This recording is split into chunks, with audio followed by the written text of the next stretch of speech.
Hello everyone, I'm Timothy and I'm a third-year student majoring in mechanical engineering here at CU Boulder. Think about the last time you rode in a bus or a car. Why do the wheels on some cars spin out at the green light, while other cars go forward without spinning wheels? Why do cars come screeching to a stop when the driver slams on the brakes? What makes a car going 60 miles per hour stay on the highway traveling safely forward? The answer to all these questions is the force of friction, and of course, Newton's laws of motion. What is friction? Friction is the resistance of motion when one object rubs against another. Anytime two objects rub against each other, they cause friction.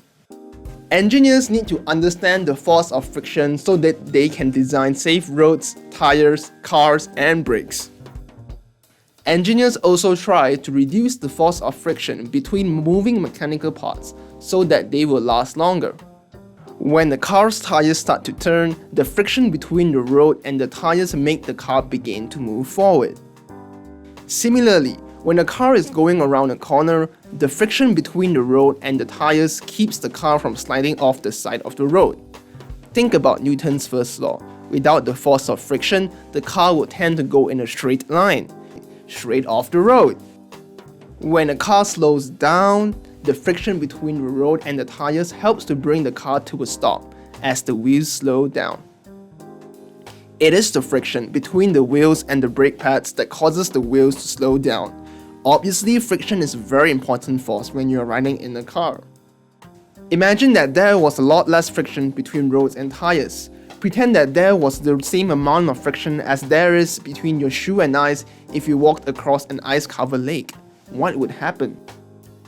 Cars will be slipping all over the road because the friction between the road and tires will not be sufficient enough to keep the tires stuck to the road. It will be hard for cars to start going because their wheels would spin. Now, imagine trying to stop a car by pushing on the brakes if there were no friction between tires and the road. What would happen? Even if the wheel stops turning, the cars would keep sliding over the low friction roads. The car would slide and spin out of control, going across a yellow line or into a ditch.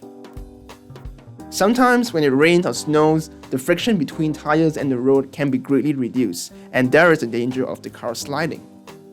Because of this hazard, engineers developed extra safe brakes, computer-controlled anti-lock braking system, ABS.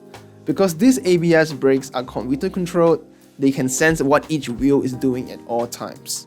Since the computer knows what all four wheels are doing, if one wheel is about to start skidding while trying to brake, ABS can adjust the other three wheels so that the car does not slide. An imaginary low friction road isn't all bad news. If a car could get going with very little friction between the tires and the road, the car would be much more fuel efficient because the engine wouldn't have to work very hard to keep the car moving. Transportation and automotive engineers make sure the roads and tires have the right amount of friction. Too much and the car engines would have to do more work to keep going. Too little and the cars will not stick to the road. Engineers take advantage of this link between friction and tire road dynamics to design and build roads with material that encourages friction for safety, but not too much friction, so that cars do not have to work too hard to move forward.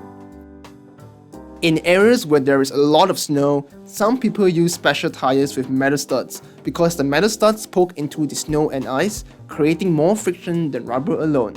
Sometimes roads are so icy that people even have to put chains on their tires to create enough friction between the car tires and the road so that they do not slip and slide all over the roads. Now, we can travel to the mountains even when it's snowing thanks to engineers. Check out the lesson on the TeachEngineering website and follow up with our associated activities: hovercraft races, how far, measuring friction using different materials, and it takes two to tango.